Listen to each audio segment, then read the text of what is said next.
अस्सलाम वालेकुम दोस्तों, आज मैं आपके लिए अमेज़ॉन जंगल पार्ट 2 की वीडियो लेकर आया हूँ। आपने इसकी तहकीक के ऊपर बनाई गई वीडियो का पार्ट 1 उम्मीद करता हूँ देखा ही होगा। दोस्तों, ये पार्ट अमेज़ॉन की अनसॉल्व मिस्ट्रीज़ के ऊपर है। Welcome to J info. ये शुरू करते हैं अपना पुरअसरार सफ़र। 1925 में एक ब्रिटिश एक्सप्लोरर जिनका नाम पर्सी फॉसेट है, एक ऐसे शहर की तलाश में निकले थे जिसके बारे में कहा जाता है कि वो पूरा सोने से भरा हुआ है। कहा जाता है कि उसका बादशाह रोज़ाना सोने के पाउडर से नहाता था, लेकिन उस दिन पर्सी कैंप से निकले तो थे पर फिर कभी वापस नहीं लौटे। नाज़रीन, अमेज़ॉन जंगल दुनिया का सबसे बड़ा रेन फॉरेस्ट है। इसका एरिया 70 लाख स्क्वायर किलोमीटर है। जैसे ओशन का बहुत बड़ा हिस्सा इंसान एक्सप्लोर नहीं कर पाया, ऐसे ही अमेज़ॉन रेन फॉरेस्ट का हिस्सा भी एक्सप्लोर नहीं कर पाया।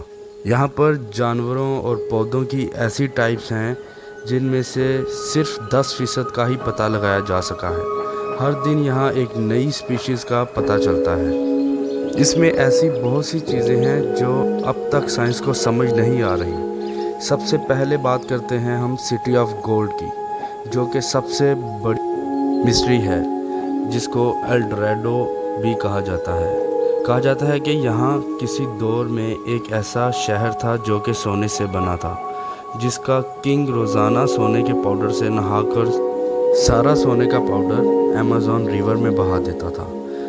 जी हाँ, 16 सेंचुरी में यूरोपियन साउथ अमेरिका में अमेज़ॉन फॉरेस्ट में काफ़ी सिपाही और सामान लेकर कब्ज़ा करने की नीयत से आए थे। जब वो आए तो उनका सामना अमेज़ॉन के लोकल लोगों से हुआ और इन्होंने उनके शहरों पर कब्ज़ा कर लिया। फिर 16 सेंचुरी में उनको मालूम हुआ कि यहाँ फॉरेस्ट में एक ऐसा शहर है जो सोने का है। जब वो इसकी तलाश में निकले, पूरा जंगल घूमने के बाद उनको सोने का शहर तो नहीं मिला, पर सोना ज़रूर मिला। अगले 200 सालों तक तलाश जारी रखने के बाद आखिर एल डोराडो को मिथ डिक्लेयर कर दिया गया था।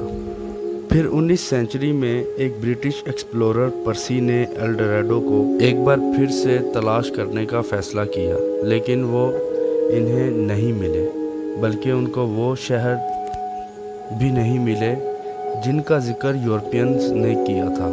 जब आखिरी बार राब्ता हुआ तो वो अमेज़ॉन के अंदर मौजूद थे। उसके बाद वो तलाश में निकले तो दोबारा कभी नहीं मिले।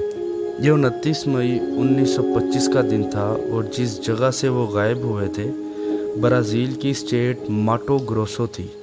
लेकिन कई महीनों की तलाश के बाद ना तो वो मिला, ना उसकी डेड बॉडी। साइंसदानों का कहना है कि ये जगह इंसानों के रहने के काबिल ही नहीं, लिहाजा यहाँ कोई शहर या गांव नहीं बस सकता। फिर जैसे जैसे साइंस ने तरक्की की तो फिर पता चला कि अमेज़ॉन में काफ़ी ऐसे निशान हैं जिनसे पता चला कि यहाँ इंसानों के पूरे शहर बसते थे। असल में पर्सी जिस जगह की तलाश में निकले थे वो जगह तो मौजूद थी, लेकिन उनके ढूंढने का तरीका सही नहीं था।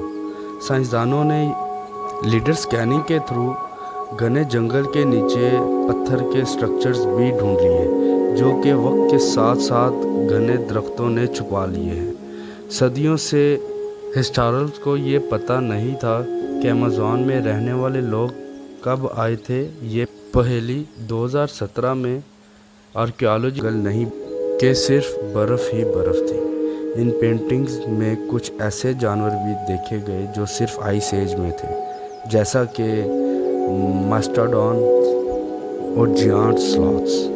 इन पेंटिंग से यहाँ बसने वाले लोगों के रहन सहन का तरीका भी पता चलता था।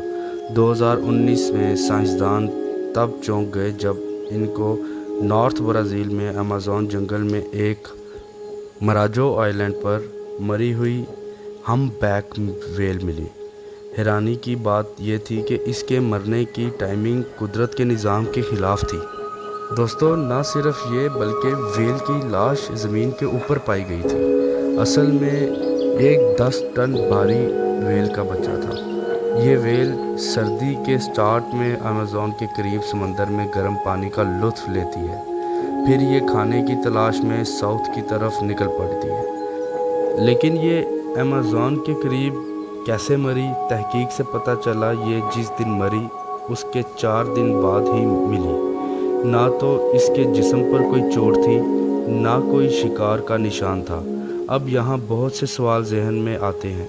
पहला ये कि ये इस मौसम में यहाँ कैसे आई, और हैरत की बात ये कि ये समंदर से अमेज़न रिवर में कैसे आई, और सबसे बड़ा सवाल ये ज़मीन तक कैसे आई। वो दिन और आज का दिन, ये मिस्ट्री कभी सॉल्व नहीं हुई। अपना ख्याल रखें दोस्तों। मेरे चैनल जे इन्फो को लाइक, सब्सक्राइब, शेयर करें। दुआओं में याद रखें। अल्लाह हाफिज़।